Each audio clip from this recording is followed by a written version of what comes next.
Hello guys, मेरा नाम है हिमांशु और आप देख रहे हैं रेसल अलर्ट। तो गाइस, जैसा कि इस वीक का स्मैकडाउन होने वाला है एलिमिनेशन चैम्बर से पहले का आखिरी स्मैकडाउन, जो कि हमें कनाडा से ही देखने को मिलने वाला है, जहां पर रिटर्न देखने को मिल सकता है, चैंपियनशिप के लिए मैचेस देखने को मिलने वाले हैं, इसके अलावा और भी काफी कुछ। एंड आज की इस वीडियो में मैं यही बात करने वाला हूं कि हमें क्या कुछ देखने को मिलने वाला है इस वीक के फ्राइडे नाइट स्मैकडाउन के एपिसोड में। साथ ही साथ Roman Reigns and dean Ambrose से रिलेटेड ही बताने के लिए मेरे पास आप सभी को एक इंटरेस्टिंग थिंग है। तो सबसे पहले हम इस वीक के स्मैकडाउन से कर लेते हैं शुरुआत। तो सबसे पहले थिंग जिसे WWE ने कर दी है ऑफिशियल, वो है यूनाइटेड स्टेट्स चैंपियनशिप का match Shinsuke Nakamura versus LA night के बीच। देन पहले ऐसे रूमर्स निकल कर आए थे कि शिंसुके नाकामुरा हमें अपनी चैंपियनशिप एलिमिनेशन चैम्बर में डिफेंड करते हुए दिखने वाले हैं, बट आज जब फिर से उनके सामने LA नाइट आए, देन सभी को समझ में आ गया कि ये पेपर व्यू लेवल का मैच तो नहीं है। और अगर शिंसुके नाकामुरा के पास से इस वीक के स्मैकडाउन में टाइटल चली जाती है, देन आप सब मानकर चल सकते हो शिंसुके नाकामुरा का WWE करियर हो चुका है ओवर। बट मुझे नहीं लगता ऐसा होने वाला, यानी कि यहाँ पर शिंसुके नाकामुरा LA नाइट को हराकर अपनी चैंपियनशिप करते हुए दिख सकते हैं रिटेन। बट जैसा कि मैंने कहा, ये रेसलमेनिया सीजन है, हमें कभी भी कुछ भी देखने को मिल सकता है। इसके बाद नेक्स्ट थिंग जो हमें देखने को मिलने वाली है वो ये है कि चेल्सी ग्रीन के सामने हमें आते हुए दिखने वाला है एक सरप्राइज अपोनेंट।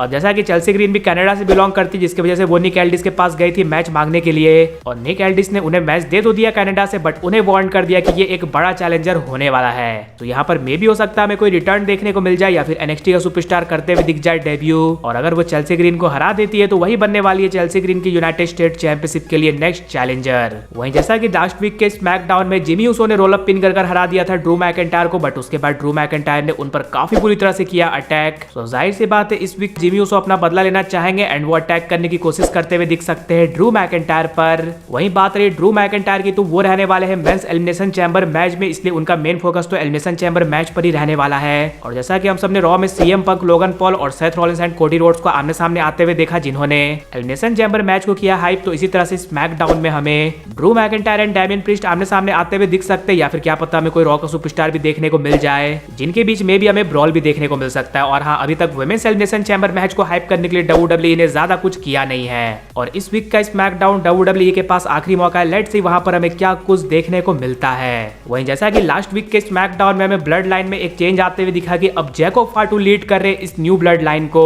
सो अब यहाँ से समझ में आ चुका है कि WWE जैको फाटू को बड़ा स्टार मान रही है सोलो सिक्वा से। लेकिन हाँ, जैसा कि मैंने आप सभी को ये बताया कि रेसलमेनिया 41 में जैको फाटू वर्सेस सोलो सिक्वा का मैच रूमर्ड है। वैसे आप किसी को कोई धोखा दे या कुछ दे, ब्लड लाइन की स्टोरी में उतना कुछ ज्यादा मजा नहीं आ रहा। मेरे साथ ही ऐसा है या फिर आपके साथ भी है, वो जरूर से नीचे कमेंट कर बताना। वहीं जैसा कि एलिमिनेशन चैम्बर में तो कोडी रोड जवाब देने वाले कि क्या वो रॉक के ऑफर को एक्सेप्ट करने वाले या फिर नहीं, लेकिन इस वीक के स्मैकडाउन में अगेन उनके सामने कोई आते हुए दिख सकता है जो कि सेथ रॉलिंस की तरह ही उन्हें समझाते हुए दिखे। और स्मैकडाउन में तो Drew McIntyre and Damien Priest ही है, बट अगर यहाँ पर ड्रू मैकिंटायर आकर कुछ हिंट ड्रॉप करते हैं, उनका कुछ रोल है रॉक के साथ, तब चीजें इंटरेस्टिंग जा सकती है। बिकॉज आप सभी को पता ही है नेटफ्लिक्स पर हुए रॉक के डेब्यू एपिसोड के बैक स्टेज में रॉक को कुछ कान में कहा था ड्रू मैकिंटायर ने, जिस थिंग के लिए रॉक ने एग्री भी किया था। तो अगर इस चीज को यहाँ से लिंक किया जाता है, then Drew McIntyre possibly Elimination Chamber match जीतकर अगेंस्ट जाते हुए दिख सकते हैं कोडी रोड्स के, और वो बनते हुए दिख सकते हैं रॉक के चैंपियन। बिकॉज ड्रू मैकिंटायर एक हील तो काफी कमाल के, इसमें कोई भी डाउट नहीं है। और अगर वो रॉक के चैंपियन बन जाते हैं तो आप सब सोच ही सकते हो ये दोनों मिलकर एक साथ क्या कुछ करने वाले हैं।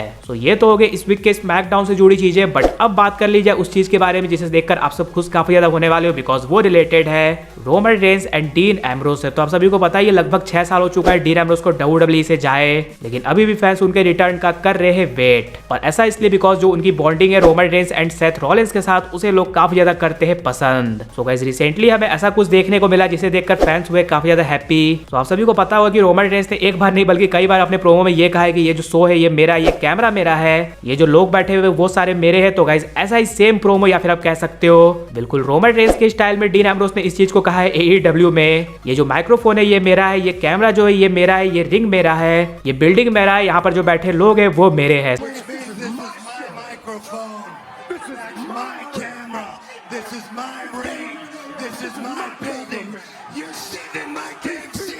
सो लोग इसे कॉपी तो बिल्कुल भी नहीं कह रहे, बस ये बता रहे कि दोनों भाई एक जैसे ही है। एंड अगर जॉन मॉक्सली की जगह कोई और कहता तब तो भाई डेफिनेटली से ये कॉपी कहलाता, लेकिन हाँ ये चीज डीन एम्ब्रोस ने कही है, इसलिए इसे लोग पसंद कर रहे हैं कि वो एक तरह से रोमन रेंस के वर्क को कर रहे अप्रिशिएट। वैसे आपका इस चीज पर क्या कुछ रिएक्शन है वो जरूर से नीचे कॉमेंट कर बताना। इसके अलावा अगर वीडियो पसंद आएगी तो वीडियो को भी लाइक कर दीजिए और चैनल को सब्सक्राइब करने के साथ साथ उसके बगल वाले बेल आइकन को भी जरूर प्रेस कर दीजिए। तो मिलते हैं गाइज अगली वीडियो में।